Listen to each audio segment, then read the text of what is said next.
कोणतीही पूर्वतयारी न करता बनवूया असे परफेक्ट साबुदाणा बटाट्याचे पापड.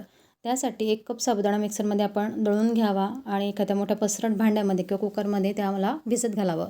तर 8 कप पाणी घालून घेतलं सुरुवातीला. नंतर 1 किलो बटाटे घेतले, त्याला साल काढून त्याचा आपण किस करून घ्यायचा. किस हा संपूर्ण झाल्यावर त्याला स्वच्छ 3 ते 4 वेळा धुवून घ्यावं, म्हणजे यातला जो स्टार्च आहे तो निघतो.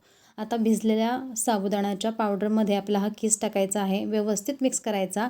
आता पाण्याची आवश्यकता मला इथं वाटत आहे, त्यासाठी पुन्हा मी 4 कप पाणी घातलं, म्हणजे टोटल 12 कप पाणी आता आपण घातलेलं आहे. मध्यम आचेवर 15 मिनटं व्यवस्थित शिजवल्यानंतर तुम्ही बघू शकता आरामात हा बटाटा तुटत आहे, म्हणजेच मिश्रण छान शिजलेलं आहे. आता यामध्ये आपण 1 चमचा जिरं, चवीनुसार मीठ आणि 8 ते 10 मिरच्या अशा कुटून यात घालायच्या. व्यवस्थित मिक्स करून घ्यायच्या आणि थंड झाल्यावर याचे पळी पापड करायचे. 2 दिवस कडकडीत उन्हात वाळल्यानंतर तुम्ही बघू शकता पापड किती परफेक्ट झाला आहे. तळल्यानंतर अगदी 4 पटीने हा फुलतो.